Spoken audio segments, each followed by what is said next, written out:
వాడపల్లి శ్రీ వెంకటేశ్వర స్వామి వారి గురించి ఈరోజు మనం తెలుసుకుందాం.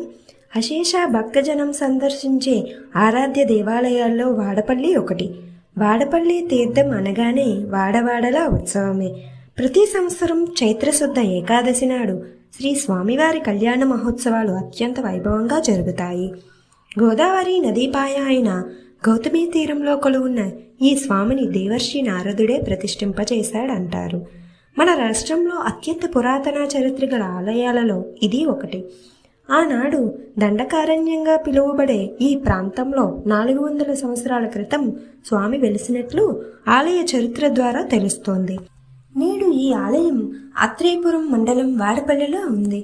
కోరిన భక్తులు కొంగు బంగారమై పిలిచిన వెంటనే పలికే వెంకటేశ్వర స్వామి వారు స్వయంభువై రక్తచందనం అనే కొయ్యతో ఇక్కడ మూర్తీభవించడం జరిగింది.